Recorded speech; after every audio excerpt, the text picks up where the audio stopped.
With all the negative news surrounding the economy, it may seem like doom and gloom, but this subdivision is doing well according to its builder.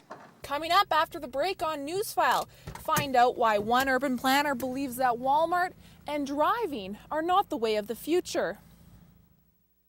Alderman Tom Wickersham says that surveillance cameras are only one possible solution to the growing graffiti problem. He says the city is also considering developing a task force made up of community members and police officers, as well as having a designated graffiti area. If keeping your car at home doesn't work for you, there are some quick and easy ways to reduce emissions while driving, like keeping to the speed limit and not idling.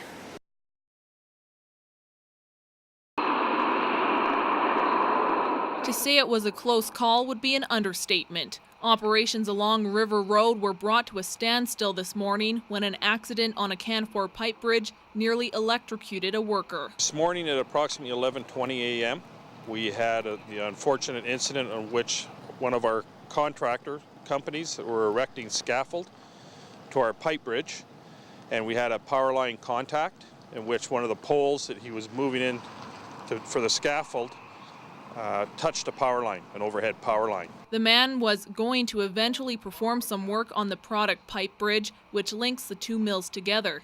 The accident halted work at the site and at both mills. So everybody's doing what they can to make their area safe and the plant safe between our mills, the chemical plant, Chemtrade, and Husky, to put our mills down in a safe fashion, which takes an awful lot of work. While power was restored to the surrounding industrial operations in the area, procedures to restart the Canfor operations can take up to 12 hours.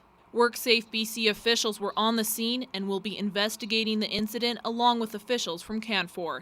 Janelle Lane, CKPG News. A day after a chance to speak to Finance Minister Jim Flaherty, a group of northern business leaders were pleased with their accomplishment. It was an opportunity for us to focus on, again, on the impact of two storms that we talked about, the beetle kill, obviously, and then the global economic situation. Mayor Dan Rogers says the group managed to raise several key economic topics with the minister. It was certainly an investment, that was a wise one for us to have an opportunity for almost an hour with a federal minister. The group spent the hour suggesting where government's priorities should be for the North and also picked up a few hints on what government plans may be. Front and center, he was very interested in broadband and making sure the central and northern BC is wired for future productivity. He was very interested in gateway infrastructure and the pieces and how they will connect together, ports, airports, and highways.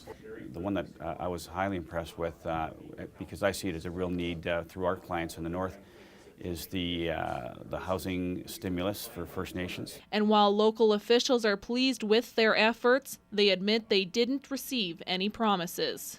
I'm optimistic that we're going to see some details within the budget, some funding envelopes that will be extremely positive for Prince George and northern BC. Flaherty has been meeting with business leaders across the country for the last 3 weeks to prepare for what some are calling the Conservatives' most important budget on January 27th. Janelle Lane, CKPG News.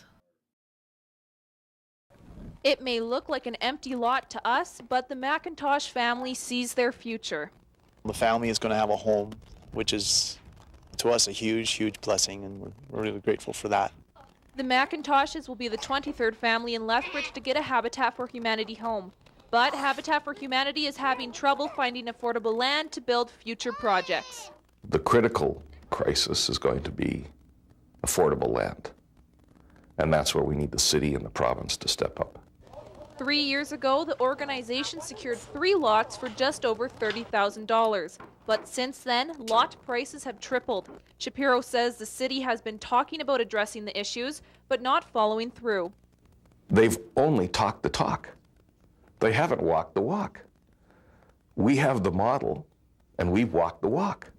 The mayor agrees something needs to be done to address the issues. They have a particular problem now, though, that the provincial government has them money, a significant source of money, and the province has cut them off and told them to go to the city, and we had no prior knowledge of that. The mayor says the province cut $50,000 in provincial funding for the program and caught the city off guard. He says the issue is being discussed, but is only in the preliminary stages. That's all news to us. And you can imagine how difficult it is to deal with unexpected bills when you had no idea that bill was coming. As for the McIntosh family, they are just happy they got a chance to own a home. It's just a wonderful feeling, and it's very motivating. Janelle Lane, CTV News, Lethbridge.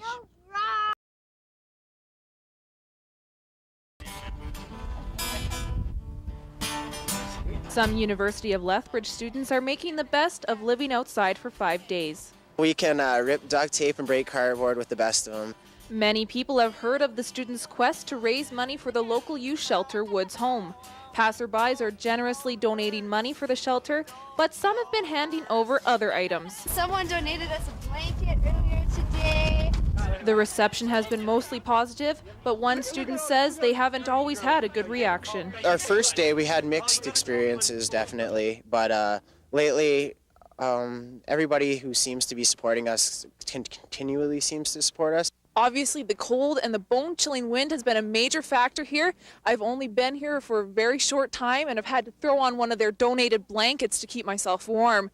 But one thing that students have been doing every night is getting closer, having some sing-alongs, and getting to know each other just a little bit better. It would be pretty easy to kind of get frustrated and get really cranky, but for the most part, we've become pretty good friends. Home couple box.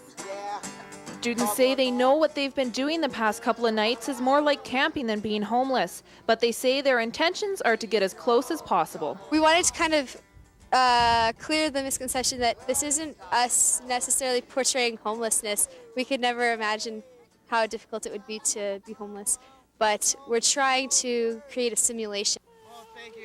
This journey ends tomorrow afternoon, and even though they can't wait for a shower, the students are already thinking about next year. I would definitely do it again next year. This is the first time I've been on time for all my classes. Janelle Lane, CTV News, Lethbridge. We're ready to go. We've been practicing hard and we got lots of water and stuff and we're good to go. Winston Churchill High School is gearing up for their second shot at taking a world record for the longest indoor floor hockey game played after their title was stolen by Tabor Christian School last year. We want to settle any disputes and say, let Churchill have it for a couple of years. Winston Churchill is almost doubling the time played from their last floor hockey game from 26 hours to 50. Players say because of the increase, they have different strategies to make it to the end. We're going to slow the game down and we're going to play it like the NHL All-Star game and work the ball around, make lots of nice passes. Last year we were running, sprinting, slap shots. I'm telling the guys, hey, let's work as a team. Go hard every now and then, probably walk most of the time. It's going to be tough, but just keep it simple, lots of passing, not too hard of running, not too much intensity. There are 30 players from age 14 to 40, and there are 3 lines on each team playing in 2-hour intervals. And during their downtime, most agree they'll try to catch some shut-eye. I'll hopefully go for a nap, to be honest with you, lots, and try to get sleeping and hydrated and stuff like that. But after 50 hours of playing hockey, will they feel differently about the game? No, never get sick of playing hockey. Janelle Lane, CTV Sports, Lethbridge.